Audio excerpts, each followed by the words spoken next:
Hello everyone! Today, hindi ito tungkol sa hair transformation, kundi education.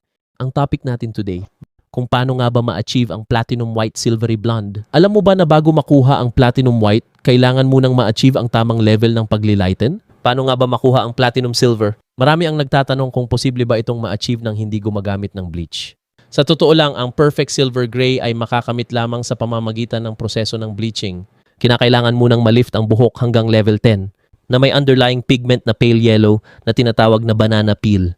Gaya ng nakikita ninyo sa video, ang kulay ng saging na binalatan na, partikula ang maputlang dilaw na makikita sa loob ng balat o sa mismong laman ng saging kapag ito ay hinog na, ginagamit ito ng mga hairstylist bilang madaling paraan para mailarawan ang tamang level ng paglilighten ng buhok. Kapag naabot na ang level na ito, saka pa lamang makuha ang malinis at eleganteng platinum silver. Tandaan, level muna bago tone.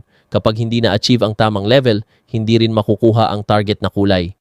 Sa toning formula na ginawa ko, ang mixture ko ay 0.00 plus kaunting violet para ma-neutralize ang yellow, plus mas kaunting blue para sa extra refinement ng tone, 3% oxidizing lotion para sa gentle at effective na toning. At ito na ang resulta.